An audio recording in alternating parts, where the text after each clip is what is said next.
যাদের সাথে আমরা যুগপৎ আন্দোলন করেছি সবাইকে নিয়ে ঐক্যবদ্ধভাবে যাতে আমরা আগামীতে এই নির্বাচনী বৈতরণী পার করতে পারি। বড় নির্বাচনে জোট করতে চায় বিএনপি, ক্ষমতায় গেলে নারীর কাজের সময় 5 ঘন্টার প্রতিশ্রুতি জামায়াতের। আমরা গেলে ইনশাল্লাহ তাদের কর্মঘণ্টা কমিয়ে দেব, তার সন্তানের হক আদায় করার জন্য এবং মা হিসেবে তাকে সম্মান করার জন্য। এনসিপিকে শাপলা দেওয়ার সুযোগ দেয়, বিকল্প না জানানোয় দলটিকে অন্য প্রতীক দেবে ইসি, শীঘ্রই গণবিজ্ঞপ্তি। পাকিস্তানের সঙ্গে হালাল খাদ্য বিষয়ক সমঝোতা সই, বাংলাদেশ থেকে পাট ও ওষুধ নিতে আগ্রহী ইসলামাবাদ। মেট্রো রেল চলাচল স্বাভাবিক, মেট্রোর বাঁকে নকশার ত্রুটি বলছেন বিশেষজ্ঞরা। বিয়ারিং প্যাড রক্ষণাবেক্ষণে হাইকোর্টে রিট।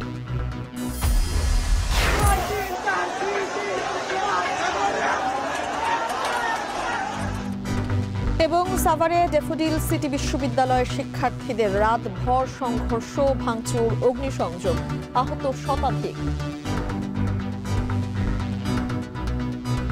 মানে তারা জাস্ট তাদের হাতে অস্ত্র ছিল, অস্ত্র সহ তারা আমাদের হলের দিকে এগিয়ে আসছে। আমাদের সব বাইরে ঘুমাচ্ছিল, রাতে 12টার দিকে ওরা আক্রমণ করছে। তবে তাদের মেন টার্গেট ছিল মেয়েদের হলে প্রবেশ করা।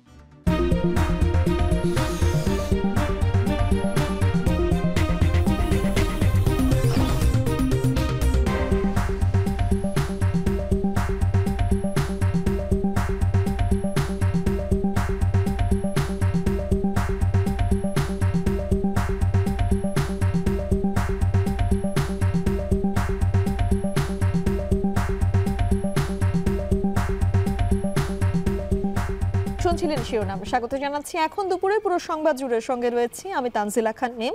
আমি গালিব ইবনে রিয়াজ। ফ্যাসিবাদ বিরোধী আন্দোলনে থাকা রাজনৈতিক দলগুলোর সঙ্গে বৃহত্তর ঐক্য গড়ে তুলতে চায় বিএনপি। জাতীয় নির্বাচনের আগে এই ঐক্যকে সুসংগঠিত করতে তৃণমূল থেকে নেতৃত্ব পর্যন্ত ঐক্যবদ্ধ থাকার আহ্বান জানিয়েছেন দলের স্থায়ী কমিটির সদস্য সালাউদ্দিন আহমেদ। যুবদলের ৪৭তম প্রতিষ্ঠাবার্ষিকী উপলক্ষে এসব কথা বলেন তিনি। বিস্তারিত প্রতিবেদনে। ১৯৭৮ সালে ২৭ অক্টোবর শহীদ প্রেসিডেন্ট জিয়াউর রহমানের হাত ধরে প্রতিষ্ঠিত হয় যুবদলের। সেই যুবদলের ৪৭তম প্রতিষ্ঠাবার্ষিকী উপলক্ষে শনিবার সকালে রাজধানীর শেরেবাংলা নগরে শহীদ প্রেসিডেন্ট জিয়াউর রহমানের সমাধিতে ফুল দিয়ে শ্রদ্ধা জানান বিএনপির স্থায়ী কমিটির সদস্য সালাউদ্দিন আহমেদ সহ যুবদল ও বিএনপির অঙ্গ সংগঠনের নেতাকর্মীরা। সমগ্র বাংলাদেশে শ্রদ্ধা নিবেদন শেষে বিএনপির স্থায়ী কমিটির সদস্য সালাউদ্দিন আহমেদ বলেন, আন্দোলনের ধারাবাহিকতা রক্ষা করে ফ্যাসিবাদ বিরোধী সব শক্তিকে নিয়ে গঠন করা হবে বৃহত্তর রাজনৈতিক জোট। যাদের সাথে আমরা যুগপৎ আন্দোলন করেছি এবং অন্যান্য একটা বৃহৎ জোটের জন্য আমরা চিন্তা করছি, সবাইকে নিয়ে ঐক্যবদ্ধভাবে যাতে আমরা আগামীতে এই নির্বাচনী বৈতরণী পার হতে পারি।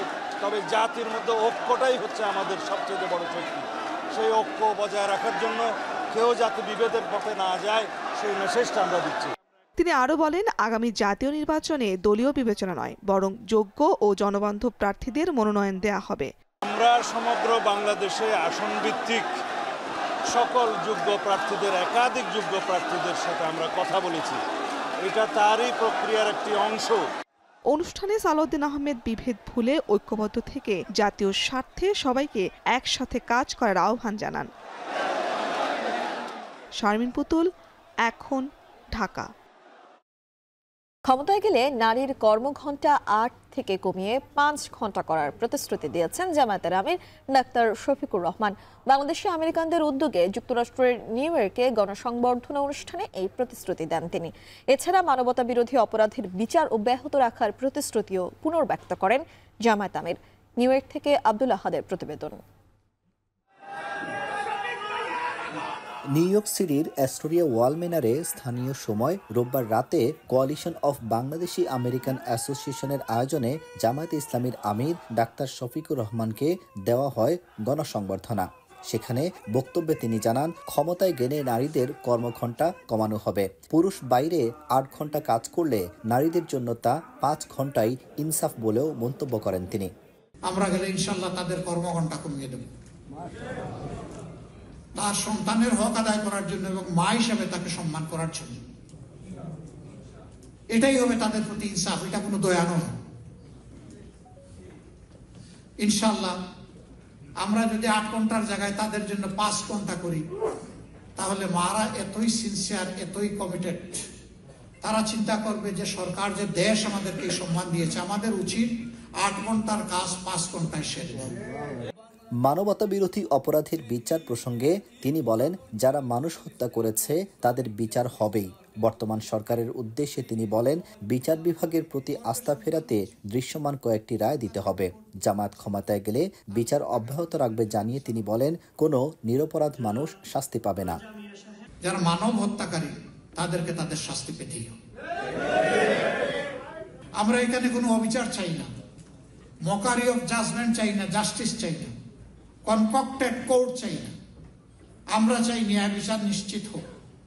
আমরা আপনাদেরকে কথা দিচ্ছি, আল্লাহ রাব্বুল আলামিন যদি জাতির এই আমানত আমাদের হাতে তুলে দেন, আমরা ইনশাআল্লাহ তা করব।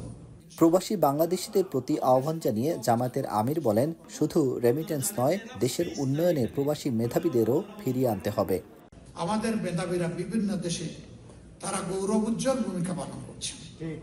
সেই সমাজের উন্নয়নে তারা অভূতপূর্ব অবদান রাখছে। আমরা এই মানুষগুলোর থেকে একটা অংশ অন্তত বাংলাদেশে ফেরত চাই। প্রবাসীদের ভোটাধিকার নিয়েও কথা বলেন তিনি। বলেন, প্রবাসীদের ভোট জামাতের বাক্সে চলে যাবে বলে যারা শঙ্কায় আছেন তারাও যেন প্রবাসীদের জন্য কাজ করেন। যারা যেতে পারবেন না এখান থেকে দোয়া করবেন, কিন্তু ভোটটা মিস করবেন না। এই ভোট আপনাদের হাতে তুলে দেওয়ার উদ্দেশ্যটা কি? আর কোনো কিছু প্রবাসীদের জন্য বললাম না কেন ডিটেইলস? প্রথম দিকে কিছু বলেছি, এরপরে আর কিছু বলি নাই, শুধু একটাই বলতাম, ওনাদের ভোটের অধিকারটা দাও, ওনাদের ভোটের অধিকারটা দাও। কেন? এই একটা অধিকার হচ্ছে আপনার বেটো পাওয়া। প্রবাসীদের ভোট নিবন্ধনে অংশ নেয়ার আহ্বান জানিয়ে ডাক্তার শফিকুর রহমান বলেন, প্রবাসীদের ভোট অন্যতম শক্তি হিসেবে কাজে দেবে। আরে যদি জামাত মানুষের মন জয় করে নিতে পারে। আব্দুল আহাদ, এখন নিউ ইয়র্ক, যুক্তরাষ্ট্র। জাতীয় নাগরিক পার্টি এনসিপিকে শাপলা প্রতীক বরাদ্দ দেওয়ার সুযোগ নেই বলে ফের জানালেন ইসির সিনিয়র সচিব আক্তার আহমেদ। এখন নিজে থেকে দলটিকে অন্য প্রতীক বরাদ্দ দিয়ে গণবিজ্ঞপ্তি জারি করা হবে বলে জানিয়েছেন তিনি। দুপুরে নির্বাচন ভবনে সমসাময়িক বিষয়ে ব্রিফিংয়ে ইসির সিনিয়র সচিব আরও জানান, ত্রয়োদশ জাতীয় সংসদ নির্বাচনের জন্য ৪২,৭৬১টি ভোট কেন্দ্র চূড়ান্ত করেছে নির্বাচন কমিশন। তবে রোডম্যাপ অনুযায়ী রাজনৈতিক দল নিবন্ধন ও পর্যবেক্ষক সংস্থা নিয়োগ নিয়ে কিছুটা পিছিয়ে কমিশন। নিবন্ধনের বিষয়টি চলতি সপ্তাহে চূড়ান্ত করার আশা করেন তিনি। সব মিলিয়ে নির্বাচন সামনে রেখে ৯০ থেকে ৯৫% প্রস্তুতি সম্পন্ন হয়েছে বলে দাবি করেন আক্তার আহমেদ। আরপিও সংশোধন নিয়ে বিএনপির আপত্তির বিষয়ে কমিশন সভায় সিদ্ধান্ত হবে বলেও জানান তিনি। নির্বাচন কমিশন যেটা বলেছে যে তারা স্ববিবেচনায় নিজস্ব একটা প্রতীক বরাদ্দ করে দেবে, সেটাই হচ্ছে এখনকার পর্যন্ত অবস্থান। বিএনপির রাজনৈতিক দলের থেকে এসে রাজনৈতিক প্রতীকের জোটবদ্ধ এটা কমিশন সিদ্ধান্ত নেবেন এ ব্যাপারে কি করবেন না করবেন। তবে প্রাথমিকভাবে বলা যেতে পারে যে এটা উপদেষ্টা পরিষদের থেকে যেটা অনুমোদিত হয়ে গেছে, এটা আইন মন্ত্রণালয়ের কাছে প্রাথমিকভাবে আছে। জোটবদ্ধ দলগুলোর ক্ষেত্রে প্রতীকের স্বাধীনতা থাকা উচিত বলে মন্তব্য করেছেন বিএনপির স্থায়ী কমিটির সদস্য আমির খসরু মাহমুদ চৌধুরী। সোমবার গুলশানে ইকোনমিক রিফর্ম সামিট শেষে সাংবাদিকদের প্রশ্নের জবাবে এসব বলেন তিনি। বলেন, জোটবদ্ধ দলগুলো ভোটে নিজ দলের প্রতীকে নির্বাচন করার বিধানটি যৌক্তিক নয়। এ সময় রাজনৈতিক সাংস্কৃতিক পরিবর্তন না আনতে পারলে কোনো সংস্কার কাজে আসবে না বলে মন্তব্য করেন তিনি। বলেন, দ্বিমত পোষণ করেও পারস্পরিক সম্মানবোধ রাখতে হবে, রাস্তায় নয়। জনগণের রায় নিয়ে সংসদের মাধ্যমে দাবি আদায় আহ্বান জানান তিনি।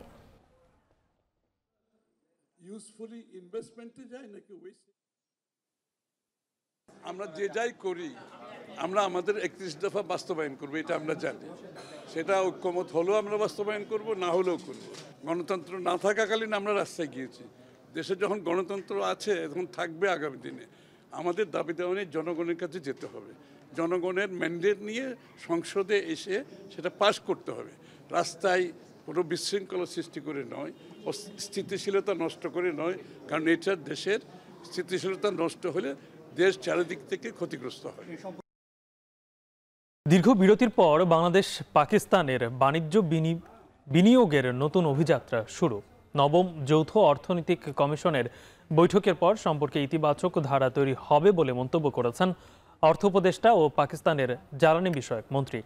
2 ঘন্টার বৈঠকে হালাল খাদ্য বিষয়ক সমঝোতা সই হয়েছে। পরে অর্থ উপদেষ্টা জানান, পর্যায়ক্রমে বাকি মন্ত্রণালয়গুলোর মধ্যেও সমঝোতা হবে। পাশাপাশি বাংলাদেশ থেকে পাট ও ওষুধ আমদানির আগ্রহ জানান পাকিস্তানের মন্ত্রী। আরও জানাচ্ছেন আজহার নিমো। গেল 2 দশকে অর্থ বাণিজ্যে যে বরফ জমেছে বাংলাদেশ আর পাকিস্তানের মধ্যে, ভিন্ন রাজনৈতিক প্রেক্ষাপটে 2 দেশের 2 নেতার এই হাস্যোজ্জ্বল কর্মর্দন সেখানে নতুন কিছুর জানান দেয়। 20 বছর পর শেরে বাংলা নগরের ইনিসি সম্মেলন কক্ষে 2 দেশের মধ্যে যৌথ অর্থনৈতিক কমিশন, বাংলাদেশের অর্থ উপদেষ্টা এবং পাকিস্তানের পেট্রোলিয়াম বিষয়ক মন্ত্রীর সভাপতিত্বে যা শুরু হয় সকাল ঠিক 10:45টায়। 2 পক্ষের পররাষ্ট্র, অর্থ, বাণিজ্য, নৌ, বিমান, প্রযুক্তি, খাদ্য ও শিক্ষা দপ্তরের সঙ্গে সম্পর্কিত 29 কর্মকর্তার এই বৈঠক চলে টানা 2 ঘন্টা ধরে। পরে বাংলাদেশের বিএসটিআই এবং পাকিস্তানের সংশ্লিষ্ট খাদ্য সংস্থার মধ্যে সই হয় সমঝোতা। পরে সাংবাদিকদের অর্থ উপদেষ্টা জানান, পর্যায়ক্রমে বাকি মন্ত্রণালয় ও দপ্তরগুলোর মধ্যে বোঝাপড়া সই হবে। তার ভাষায় 2 দশক পরের এই বৈঠক 2 দেশের অর্থ বাণিজ্যের ক্ষেত্রে নতুন যাত্রা, যেখানে শুধু দ্বিপক্ষীয় নয়, আঞ্চলিক সম্পর্ক সংস্থা পুনরুজ্জীবিত করার ব্যাপারেও আলোচনা হয়েছে। আমি বলবো একটা অত্যন্ত সফল একটা সভা হয়েছে। ট্রেড, কমার্স, আইটি, কৃষি, দ্যাট ইজ এগ্রিকালচার, ফুড, প্রত্যেকটা আইটেম নিয়ে আলোচনা করেছে এবং মোটামুটি যেগুলো আমরা এগ্রি করেছি সবগুলো কিন্তু 2টা দেশের জন্য, 2টি দেশের মানুষের জন্য উপকার হবে। আমরা সার্ককে চেয়েছিলাম একটু শক্তিশালী করতে, সার্কটা এখনও উইক, আমরা ভেবেছি সার্ক এবং এর বিয়ন্ড দ্যাট আমরা যদি যেতে পারি এরকম কোঅপারেশন প্রত্যেক দেশের সাথে আলোচনা করে আমরা করব। পাকিস্তানের জ্বালানি মন্ত্রী এই বৈঠক সম্পন্ন করায় ধন্যবাদ দেন বাংলাদেশ পক্ষকে। বলেন, এই বৈঠক 2 দেশের অর্থনৈতিক সম্পর্কে যে ইতিবাচক গতিধারা সূচনা করেছে, তাতে তারা বাংলাদেশ থেকে পাট ও ওষুধ আমদানির ব্যাপারে আশাবাদী। We are meeting as JEC after a lull period of 20 years and we want to build on this positive momentum for the mutual benefit of both the countries. মধ্যাহ্ন বিরতির পর শেষ হয় 2 দেশের নবম জেএসসি বা যৌথ অর্থনৈতিক কমিশন। আজহার লিমন, এখন ঢাকা। ফের নিরবচ্ছিন্নভাবে পুনরায় চালু হলো মেট্রো রেল। সকাল 11টা নাগাদ মেট্রো রেল কর্তৃপক্ষের পূর্ব ঘোষিত সময়ে উত্তর থেকে মতিঝিল পর্যন্ত মেট্রো রেল পুনরায় চালু হয়। এর আগে রোববার দুপুরে মেট্রো রেলের ফার্মগেট স্টেশনে 443 নম্বর পিলারের বিয়ারিং ছিটকে পড়ে পথচারী আবুল কালামের মৃত্যু হলে অনির্দিষ্ট সময়ের জন্য বন্ধ থাকে মতিঝিল থেকে ফার্মগেট স্টেশনের মেট্রো চলাচল। ঘটনার পরপরই শুরু হয় মেরামতের কাজ। এতে রাজধানীর সড়কগুলোতে তৈরি হয় তীব্র যানজট, ভোগান্তিতে পড়ে কর্মক্ষমী মানুষ। এরপর প্রায় 23 ঘন্টা পর শুরু হলো মতিঝিল থেকে উত্তরের মেট্রো চলাচল।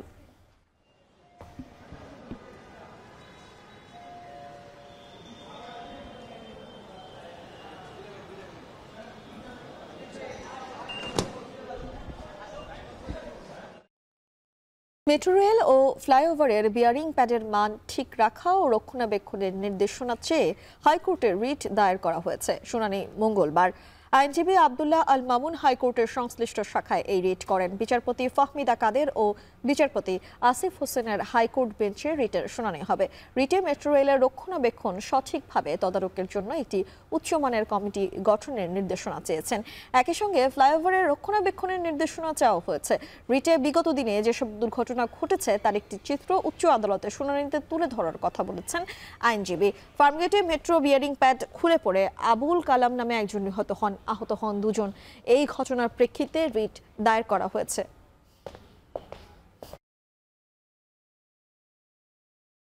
রিটে যেটা চেয়েছি, আমাদের রুলে 3টা বিষয় আমরা চেয়েছি। একটা হচ্ছে এখানে যে বেয়ারিং প্যাডটা ছিল, এই বেয়ারিং প্যাডটার গুণগত মান নিশ্চিতকরণ হয়েছে কিনা সেটার উপরে আমরা রুল প্রেয়ার করেছি।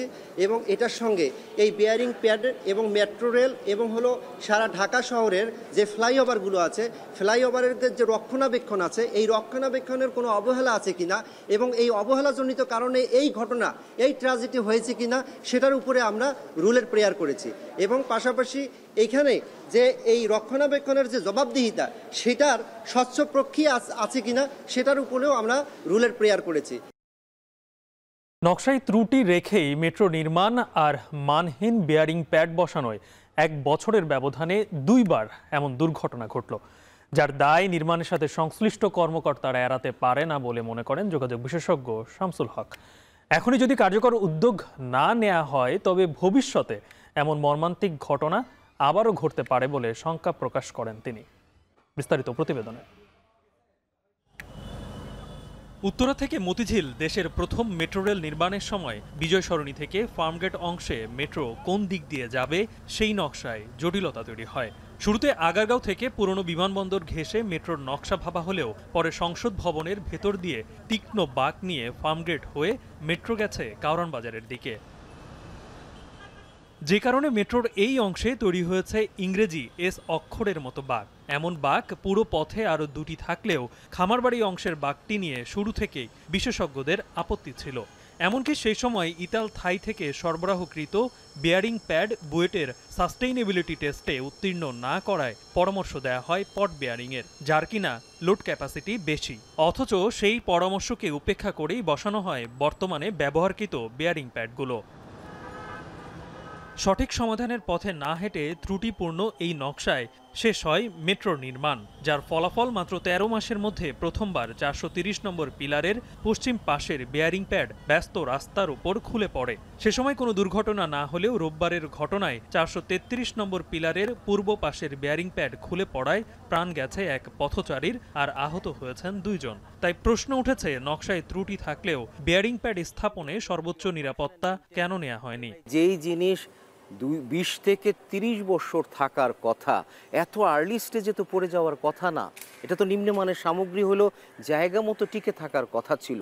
তার মানে আর্লি স্টেজে পড়ে যাওয়ার অর্থ হচ্ছিল নির্মাণে আমার দুর্বলতা। 3টা ধাপ আছে, একটা ডিজাইন ত্রুটি হতে পারে, নির্মাণে ত্রুটি হতে পারে, নিম্নমানের উপকরণ দিতে পারে এবং মেইনটেনেন্সেরও কিন্তু ঘাটতি থাকতে পারে। মূলত মেট্রো স্থাপনার ভায়াডাক্ট ও পিয়ারের মধ্যে সংযোগ স্থাপন করে এই বেয়ারিং প্যাড বা শক্স অবজারভার। যখন ভায়াডাক্টের ওপর দিয়ে ট্রেন চলাচল করে তখন ভার্টিক্যালি 2 পিলারের মাঝের ভায়াডাক্টটি নড়াচড়া করে আর কম্পন উৎপন্ন হয়, যার কারণে এই বেয়ারিং প্যাড ব্যবহার করা হয়। ঢাকার মেট্রোতে যে প্যাড ব্যবহার করা হয়েছে তা মূলত রাবার আর ইস্পাতের তৈরি। 100 বছরের পুরনো এই পদ্ধতি নিখুঁত ব্যবহার না করতে পারার দায়টা আসলে কার? ডিজাইনে ত্রুটি হওয়ার সম্ভাবনা মোস্ট আনলাইকলি, কারণ ডিজাইন কি করতে হবে এটা স্ট্যান্ডার্ড আছে, ইন্টারন্যাশনাল স্ট্যান্ডার্ড আছে এবং ব্যাকড বাই জাপানি কনসালটেন্ট। কিন্তু নির্মাণটা এটা যেহেতু আমাকে নিবিড় নজরদারি দরকার, সেখানে নিজের সক্ষমতা ছিল না, আমি ভর করেছি জাপানি কনসালটেন্টের কাছে এবং যারা নির্মাণের সাথে জড়িত ছিল তারাও কিন্তু বলেছে এই জায়গায় কম্প্রোমাইজ হয়ে যাচ্ছে।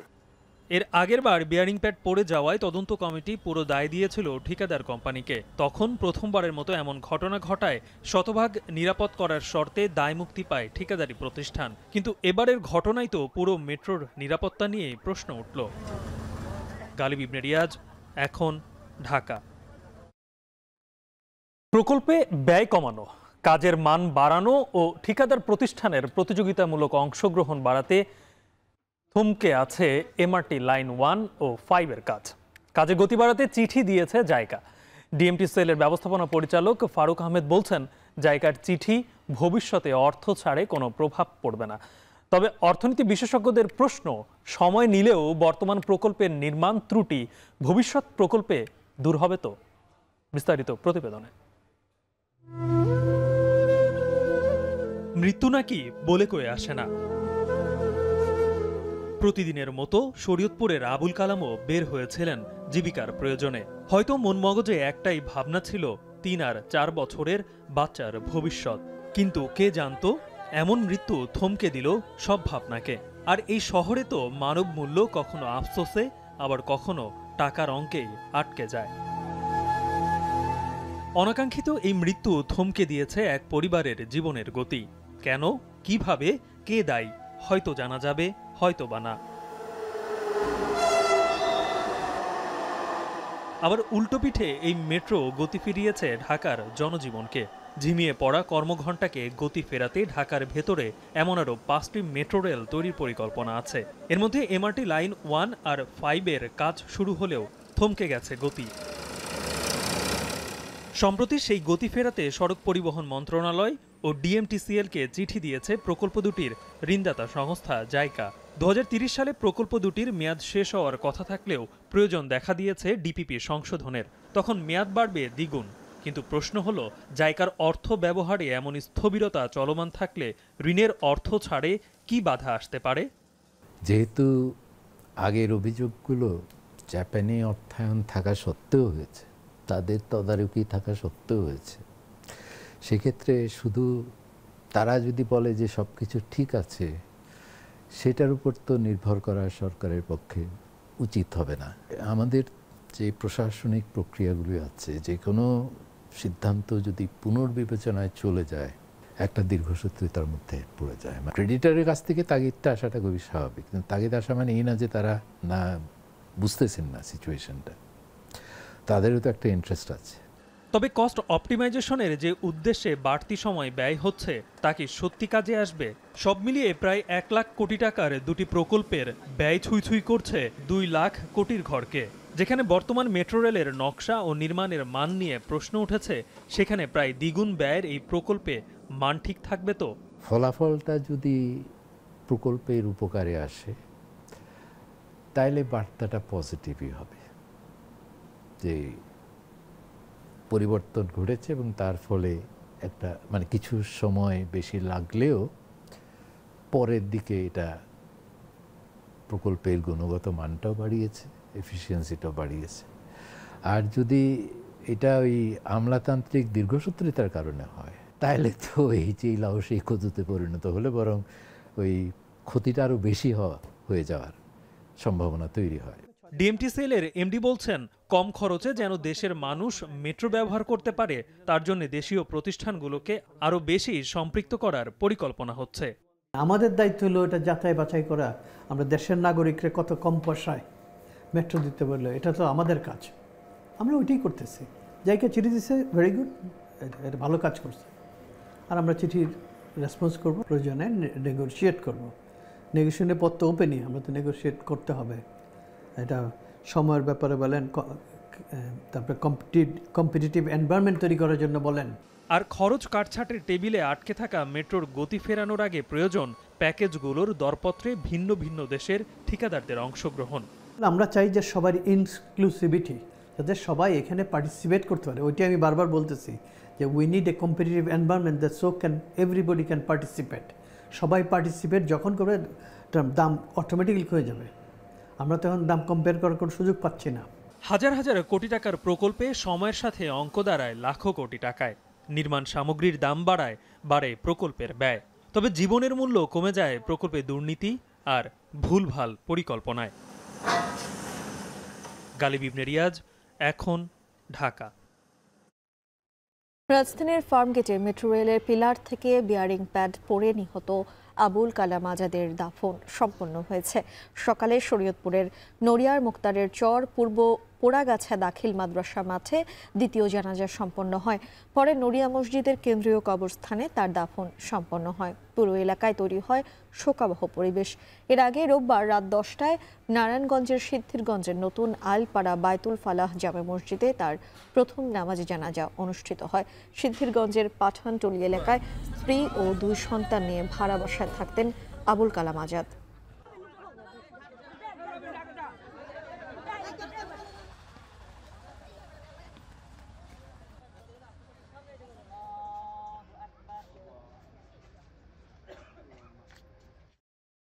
তথ্য উপদেষ্টা মাহফুজ আলমের বক্তব্য নিয়ে সৃষ্ট বিভ্রান্তির পর আজ এক বিবৃতি দিয়েছে অন্তর্বর্তী সরকার। রোববার ঢাকা রিপোর্টার্স ইউনিটিতে উপদেষ্টা পরিষদের কার্যক্রম নিয়ে বক্তব্য দেন তথ্য উপদেষ্টা মাহফুজ আলম। সেখানে তিনি বলেন, উপদেষ্টা পরিষদের সভা নভেম্বরেই শেষ হবে। তবে আজ প্রধান উপদেষ্টার প্রেস উইং থেকে পাঠানো এক বিবৃতিতে জানানো হয়, সরকারের সংস্কার কার্যক্রম নভেম্বরের মধ্যে শেষ হবে। এই তথ্য সঠিক নয়। বিবৃতিতে আরও বলা হয়, নির্বাচিত সরকারের কাছে দায়িত্ব হস্তান্তর না হওয়া পর্যন্ত উপদেষ্টা পরিষদের নিয়মিত কাজ ও বৈঠক চলমান থাকবে।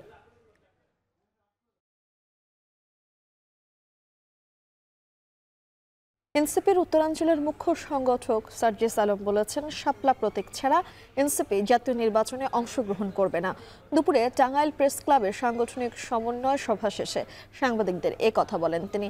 জুলাই সনদ বাস্তবায়ন নিশ্চিত না করে অন্তর্বর্তী সরকারকে নির্বাচন না দিতেও হুঁশিয়ারি দেন তিনি। আমরা মনে করি শাপলা না দেওয়ার কোনো প্রশ্নই নাই। যেহেতু আইনগত বাধা নেই, আমরা আমাদের জায়গা থেকে শাপলা আদায় করে নিব। যখন একটা জিনিস আমার প্রাপ্য, এনসিপির প্রাপ্য, যখন সেটা দেওয়া হবে না, তাহলে অবশ্যই সেই স্বেচ্ছাচারী আচরণের বিরুদ্ধে আমার লড়াই করতে হবে। এনসিপির যদি প্রয়োজন হয়, এনসিপি এই লড়াইটা রাজনৈতিকভাবে রাজপথে করবে। অভ্যুত্থানের পরে এই জুলাই সনদ এখন পর্যন্ত একটি অসম্পূর্ণ জুলাই সনদ। এই জুলাই সনদ দিয়ে দায় সারা ভাব নিয়ে অন্তর্বর্তীকালীন সরকার নির্বাচনের দিকে অগ্রসর হতে পারে না। তুচ্ছ ঘটনা নিয়ে সাভারের ড্যাফোডিল ও সিটি বিশ্ববিদ্যালয় শিক্ষার্থীদের রাতভর সংঘর্ষে আহত শতাধিক শিক্ষার্থী। সিটি বিশ্ববিদ্যালয়ের 11টি গাড়িতে ভাঙচুর ও অগ্নিসংযোগ করা হয়। ভাঙচুর চালানো হয় অফিস ও শ্রেণীকক্ষেও। খবর পেয়ে পুলিশ ও সেনাবাহিনীর সদস্যরা ঘটনাস্থলে গেলে গত রাত 2টার দিকে পরিস্থিতি নিয়ন্ত্রণে আসে। এদিকে সংঘর্ষের সময় সিটি বিশ্ববিদ্যালয়ের শিক্ষার্থীরা তাদের ক্যাম্পাসে ড্যাফোডিলের 11 শিক্ষার্থীকে আটক করে রাখে। আরো জানাচ্ছেন হুমায়ুন কবির। ভোরের আলো ফুটার সাথে সাথে স্পষ্ট হতে থাকে ধ্বংসলীলা। সিটি ইউনিভার্সিটির প্রধান ফটক থেকে শুরু করে ভেতরে সবখানেই পোড়া চিহ্ন। ধোঁয়া বের হচ্ছে আগুনে পোড়া গাড়িগুলো থেকে। ভাঙচুর ও অগ্নিসংযোগ করা হয়েছে বাস, মাইক্রোবাস, মোটরসাইকেল সহ 11টি যানবাহন ও পুরা প্রশাসনিক ভবনে। তছনছ করা হয়েছে ভেতরের কম্পিউটার সহ আসবাবপত্র। প্রত্যক্ষদর্শীরা জানান, সন্ধ্যায় ব্যাচেলর প্যারাডাইস হোস্টেলের সামনে সিটি ইউনিভার্সিটির এক শিক্ষার্থী মোটরসাইকেল থেকে থুতু ফেললে তা ড্যাফোডিলের এক শিক্ষার্থীর শরীরে লাগে। এ নিয়ে তর্কাতর্কির পর উত্তপ্ত পরিস্থিতি সৃষ্টি হয় এবং সিটি ইউনিভার্সিটির প্রায় 40 থেকে 50 জন শিক্ষার্থী ড্যাফোডিল শিক্ষার্থীদের বাসায় হামলা চালায়। এতে বেশ কয়েকজন আহত হয়। এরপর ড্যাফোডিলের হাজারো শিক্ষার্থী জড়ো হয়ে সিটি ইউনিভার্সিটির দিকে আসলে ব্যাপক সংঘর্ষ বাধে। এক পর্যায়ে রাত 12টার পর ড্যাফোডিলের শিক্ষার্থীরা সিটি ইউনিভার্সিটির ভেতরে ঢুকে শিক্ষার্থীদের অবরোধ করে শুরু করে তাণ্ডব। রাস্তা, প্রধান ফটক থেকে শুরু করা যানবাহন আগুন ধরিয়ে দেওয়া হয় সবখানে, যা চলে ভোর রাত পর্যন্ত। আতঙ্ক সৃষ্টি করতে ফুটানো হয় ককটেল। বাইকে থেকে থুতু ড্যাফোডিলের এক স্টুডেন্টের গায়ে লাগে। তো পরবর্তীতে সে সরি বলছে যে আমার ভুল হয়েছে, কিন্তু সরি বলার পরে তারা ব্যাপারটা ওইভাবে নেয় নাই। না নেওয়ার পরে তাকে ধরে ওখানে মারধর করা হয়েছে। প্লাস মারধর করার পরে ওখানে তাকে আটকায় রাখা হয়েছিল। কয়েক দফা পেট্রোল বোম, ককটেল এবং কি গুলিও তারা করছে। এদিকে হামলা চালানো হয় সিটি ইউনিভার্সিটির নারী শিক্ষার্থীদের উপরও। তাদের উদ্দেশ্য করে অশ্লীল অঙ্গভঙ্গি ছাড়াও ইটপাটকেল নিক্ষেপ করা হয় বলে অভিযোগ তাদের। এতে আতঙ্কিত হয়ে পড়েন সবাই। আমাদের ভাইরা ঘুমাচ্ছিল, আমরা ঘুমাচ্ছিলাম, ঘুমন্ত শিক্ষার্থীদের উপর আক্রমণ করা হয়েছে। এই পরিস্থিতি আমরা জীবনে কোনোদিন ফেস করি নাই। আমাদেরকে বিভিন্নভাবে বিভিন্ন অঙ্গভঙ্গি দেখা টিচ করা হয়েছে। এদিকে হামলার বিষয়টি জানলেও পুলিশ ও প্রশাসনের কাউকে দেখা যায়নি ঘটনাস্থলে। শিক্ষকরা মনে করছেন প্রশাসনের নীরবতা পরিস্থিতি জটিল করছে। 12টা থেকে আমরা 4টা, 4:30 পর্যন্ত প্রশাসনের অনেক সহযোগিতা চাইছি আমরা। ওরা এসে পুরো ক্যাম্পাস আগুন দিয়ে ধ্বংস করে দিছে, শত শত ছাত্রকে আহত করছে, মারছে। এদিকে সংঘর্ষের সময় সিটি বিশ্ববিদ্যালয়ের শিক্ষার্থীরা তাদের ক্যাম্পাসে ড্যাফোডিলের 11 শিক্ষার্থীকে আটকে রেখেছে। ক্ষতিপূরণ দেয়া না হলে তাদেরকে না ছাড়ার হুঁশিয়ারি দিয়েছেন বিশ্ববিদ্যালয়ের উপাচার্য।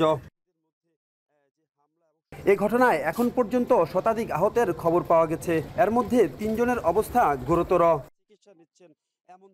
হুমায়ুন কবির, এখন সাভার। গেল 18 অক্টোবর শাহজালাল বিমানবন্দরে অগ্নিকাণ্ডের একদিন পরই ফের শুরু হয় আমদানি পণ্য খালাস কার্যক্রম। তবে কার্গো ভিলেজটি পুড়ে যাওয়ায় নতুন করে কোনো স্টোরেজ ব্যবস্থা না করায় পণ্য রাখতে হচ্ছে খোলা আকাশের নিচে। আবার পণ্য খালাসেও সময় লাগছে আগের চেয়ে অনেক বেশি। বিস্তারিত দেখুন আমার প্রতিবেদনে। শাহজালাল আন্তর্জাতিক বিমানবন্দরের অগ্নিকাণ্ডের 10 দিন পার হতে চললেও এখনও পুরোদমে গতি ফেরেনি পণ্য খালাস কার্যক্রমে। অগ্নিকাণ্ডের একদিন পরই 19 অক্টোবর থেকে বিশেষ ব্যবস্থায় বিমানবন্দরের 9 নম্বর গেটে পণ্য খালাস চালু হলেও কাটছে না পণ্য জট। এখনো পর্যন্ত কোনো বিকল্প স্টোরেজ ব্যবস্থা না থাকায় আবহাওয়া পরিবর্তনে তৈরি হতে পারে জটিলতা বলে মনে করছেন অনেকেই। গত 20 অক্টোবর পণ্য খালাস হয় মাত্র 11টি এবং সবশেষ খবর পাওয়া পর্যন্ত 25 অক্টোবর খালাস হয় 166টি। সিএনএফ এজেন্টদের দাবি পণ্য সরবরাহে দেখা দিয়েছে নানা জটিলতা। ভোগান্তি লাঘবে আরও একটি গেট খুলে দেওয়ার দাবি জানিয়েছেন আমদানিকারকেরা। বিশেষ করে 8 ও 9 নম্বর গেট দিয়ে গাড়ি ও মানুষ প্রবেশ করায় এই গেট দিয়ে পণ্য পরিবহনের সুযোগ রয়েছে বলে মনে করেন তারা। একটা মাল আগে ডেলিভারি দিতে সব কাজ শেষ করে আমরা 5 থেকে 10 মিনিট কিংবা আধা ঘন্টার মধ্যে ডেলিভারি দিয়ে ফেলতে পারতাম। এখন সেই ক্ষেত্রে আমাদের একটা মাল ডেলিভারি দিতে মিনিমাম 4 থেকে 5 ঘন্টা সময় লাগতেছে। পণ্য আনতে সমস্যা হচ্ছে। যেমন আমার এই পেপারটা প্রসেস করছি, এখন তো আমার মাল দরকার, মাল গেটে আনলে এটা খালাস করতে পারবো। আমার হেল্পারে বলতেছে যে আজকে গাড়ি নাই, মাল দেওয়া যাবে না। একটা গেট রিলিভ হওয়াতে আমরা ঠিকমতো পণ্য পাচ্ছি না। আর যদি আমরা পেপার সব কিছু দেখা যায় যে একদম কমপক্ষে 6 ঘন্টা সময় লাগতেছে মালগুলো আসতে। তো যে পর্যন্ত আমাদের ওই নতুন ওই সেটটা ইনভেস্টিগেশন করে আমাদের না দিবে সে পর্যন্ত আমরা কোনো কিছু করতে পারতেছি না। পণ্য যে জায়গায় আছে ওই জায়গা থেকে পণ্য 9 নম্বর গেট দিয়ে এনে ডেলিভারি দেওয়াটা, এটা সম্পূর্ণরূপে অবশ্যই আমি বলবো আমার পক্ষ থেকে এটার জটিলতা অবশ্যই আছে। গত 22 অক্টোবর বিমান বাংলাদেশ এয়ারলাইন্সের এক বিজ্ঞপ্তিতে সমস্ত অংশীদার এয়ারলাইনকে অনুরোধ করা হয় একটি ইউএলডিতে একাধিক মাস্টার এয়ারওয়ে বিলের অধীনে পণ্য লোড না করতে। বর্তমান সাময়িক পরিস্থিতিতে প্রতি ইউএলডিতে একক কনসাইনমেন্ট লোড করলে পণ্য বাছাই, স্ক্যানিং ও ডেলিভারি প্রক্রিয়া অনেক বেশি কার্যকর হবে। তবে ব্যবসায়ীরা আবার এক্ষেত্রে বলছেন ভিন্ন কথা। একটা ইউএলডিতে একটা মাস্টার এগেনস্টে যদি একটা হাউজের বিল থাকে সেইটা মাত্র ক্লিয়ার হবে। আপনারা দেখতে পাচ্ছেন সেই শিপমেন্টগুলা যেগুলো হচ্ছে এয়ারফ্রেট ইউনিটের, সেই শিপমেন্টগুলো রিলিজ হচ্ছে। কুরিয়ারের অ্যারাউন্ড 200 থেকে 250 টন শিপমেন্ট এখনও ওপেন এয়ারে স্পেস পড়ে আছে, যে টোটালি বাংলাদেশের সব ফ্যাক্টরি এফেক্টেড। আগে যেখানে প্রতিদিন গড়ে 4 থেকে 5 হাজার পণ্য খালাস হতো কুরিয়ার সহ মোট 4টি গেট দিয়ে, এখন সেখানে পণ্য খালাস হচ্ছে দৈনিক গড়ে 400 থেকে 500টির মতো। সিএনএফ এজেন্টরা বলছে পণ্য খালাস কার্যক্রমে এই ধীরগতির কারণ মাত্র একটি গেট ব্যবহার করা, এবং আগে যেখানে একটি পণ্য খালাস হতে সময় লাগতো বড় জোর 1 ঘন্টা, এখন সেখানে 6 ঘন্টারও বেশি সময় লেগে যাচ্ছে। অভিযোগ উঠছে কুরিয়ারের কোনো পণ্যই খালাস হচ্ছে না। আবার শঙ্কা দেখা দিচ্ছে ভেতরে যে পণ্য খোলা আকাশের নিচে রাখা হচ্ছে সেই পণ্যের গুণগত মানও নষ্ট হয়ে যেতে পারে। মোটামুটিভাবে আমরা স্বাভাবিক রাখার জন্য পণ্য খালাসের ধীরগতির কথা স্বীকার করে ঢাকা কাস্টমস হাউসের জয়েন্ট কমিশনার বলেন, নিরাপত্তাজনিত কারণেই অন্য গেট দিয়ে খালাস চালু করা সম্ভব হচ্ছে না। 4 জায়গাতে আমাদের আলাদাভাবে সেট আপ ছিল, এখন সেই সবগুলো আসলে এখন একটা গেট দিয়ে যাচ্ছে। এর ফলে একটা বটলনেক তৈরি হচ্ছে সত্যি কথা, এবং আমরা প্রাণপণ চেষ্টা করছি এটাকে কীভাবে কাভার করা যায়। যেমন এখন আমরা কাস্টমসের পক্ষ থেকে যেটা আমরা 24/7 কাজ শুরু হয়েছে, এটা আগেও ছিল কিন্তু সীমিত মাত্রায় ছিল, এখন সেটা একেবারে দেখা যাচ্ছে রাতে সবসময় আমাদের আপনার অ্যাসেসমেন্ট হচ্ছে। বিমান, সিভিল এভিয়েশন এবং নিরাপত্তা সংস্থাগুলোর সাথে আমাদের কথাবার্তা হচ্ছে যে আর কোনো গেট খুলে দেওয়া যায় কিনা। এ বিষয়ে পরবর্তী সিদ্ধান্ত জানতে বাংলাদেশ বিমান চলাচল কর্তৃপক্ষের সঙ্গে যোগাযোগ করা হলে তারা কথা বলতে অনাগ্রহ প্রকাশ করেন। তানজিলা খান মিম, এখন, ঢাকা। বঙ্গোপসাগরে সৃষ্ট ঘূর্ণিঝড় মন্থা ভারতের অন্ধ্রপ্রদেশ উপকূলের দিকে অগ্রসর হচ্ছে। কাল রাতে এটি ভারতের অন্ধ্রপ্রদেশ উপকূল দিয়ে স্থলভাগে প্রবেশ করবে, তবে বাংলাদেশে এর খুব একটা প্রভাব পড়বে না বলে জানিয়েছে আবহাওয়া অফিস। এক বার্তায় আবহাওয়াবিদ এস.এম. কামরুল হাসান বলেন, ঘূর্ণিঝড়টি বাংলাদেশের উপকূল থেকে অনেক দূরে, ফলে এদিকে বাতাস কম, তবে মঙ্গলবার দেশের উপকূলীয় অঞ্চলে হালকা বৃষ্টি হতে পারে। পাশাপাশি রাত থেকে দেশ জুড়ে বৃষ্টির পূর্বাভাস দিয়েছে আবহাওয়া অধিদপ্তর। এ অবস্থায় জেলেদের গভীর সমুদ্রে যেতে নিষেধ করা হয়েছে।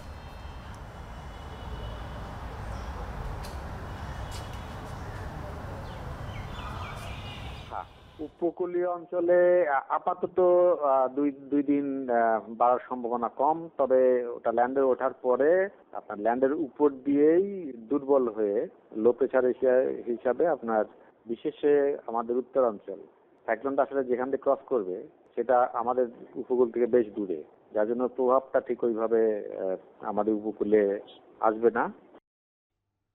ট্রাম্প সেই বৈঠকের আগে বাণিজ্য চুক্তির কাঠামো নিয়ে একমত ওয়াশিংটন ও বেজিং এর প্রতিনিধি দল।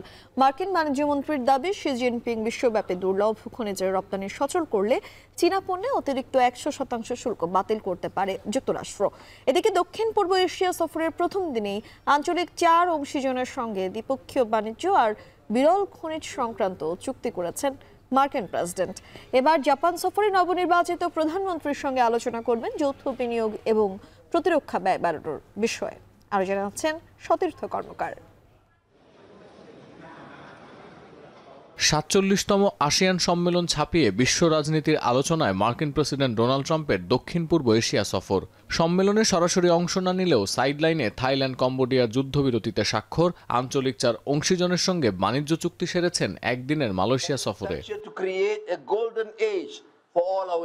দুর্লভ খনিজ রপ্তানিতে চীনের কড়াকড়ির কারণে বিশ্বজুড়ে ব্যাহত হচ্ছে এর সরবরাহ ব্যবস্থা। পাশাপাশি ট্রাম্পের শুল্ক নীতির কারণে নষ্ট হচ্ছে দক্ষিণ পূর্ব এশিয়ার সঙ্গে ওয়াশিংটনের বাণিজ্য সম্পর্কের ভারসাম্য। এমন প্রেক্ষাপটে আঞ্চলিক 4 অংশীজন মালয়েশিয়া, থাইল্যান্ড, কম্বোডিয়া ও ভিয়েতনামের সঙ্গে দ্বিপক্ষীয় বাণিজ্য আর দুর্লভ খনিজ সংক্রান্ত চুক্তি করেছেন মার্কিন প্রেসিডেন্ট।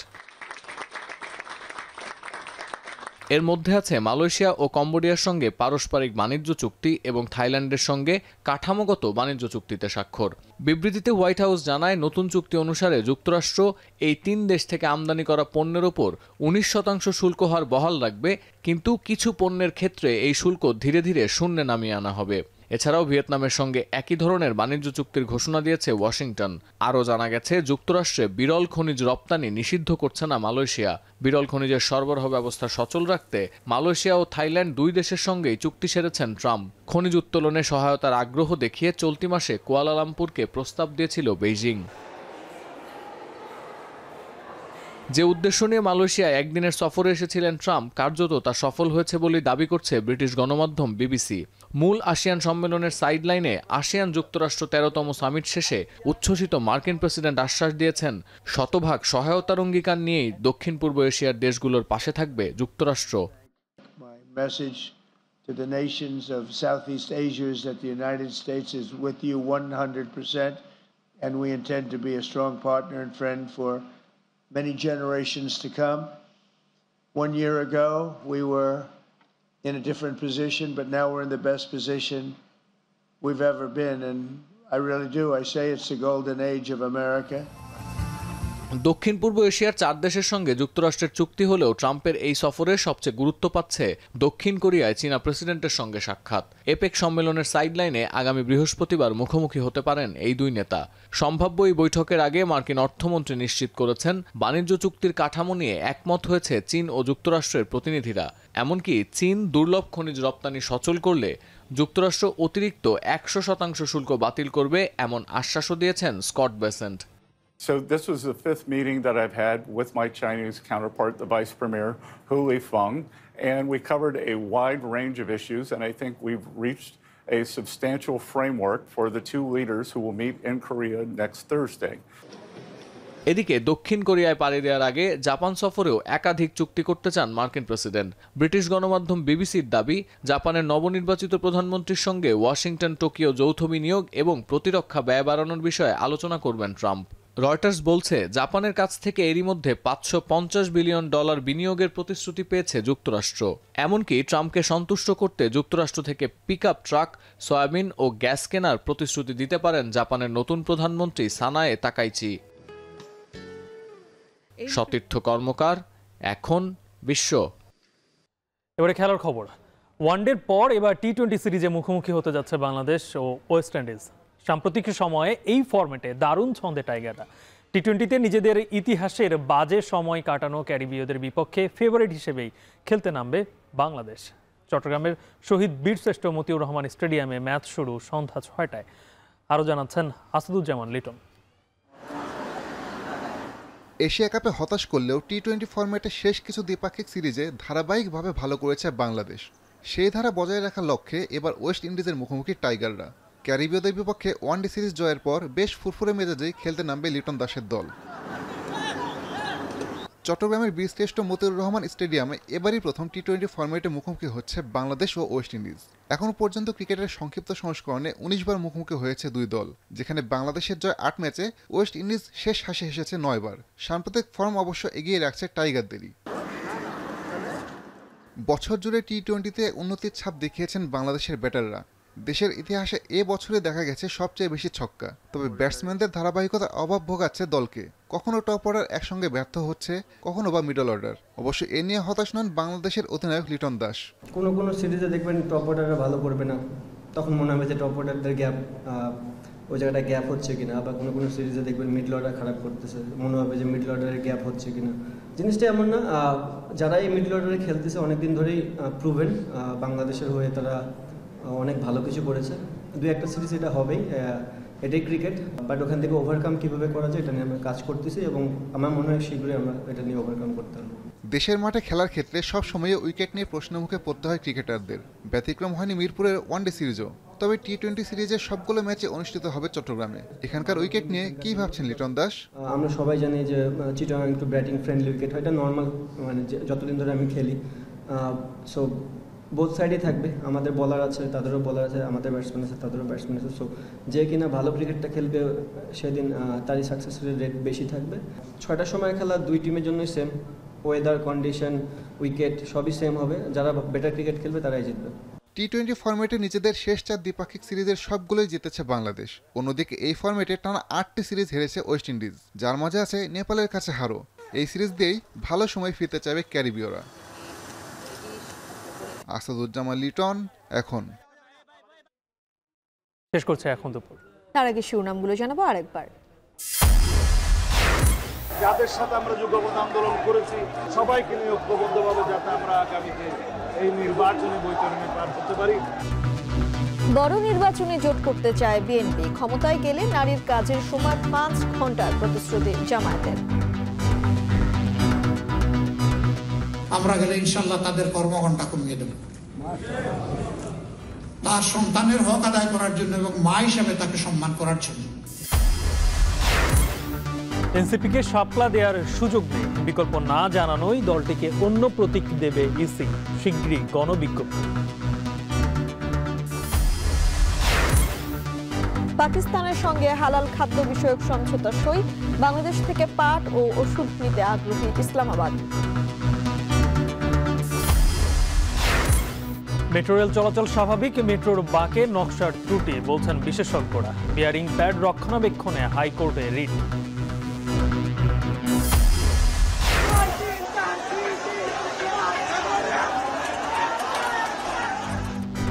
সাভারে ড্যাফোডিল সিটি বিশ্ববিদ্যালয়ের শিক্ষার্থীদের রাত ভর সংঘর্ষ, ভাঙচুর, অগ্নিসংযোগ, আহত শতাধিক।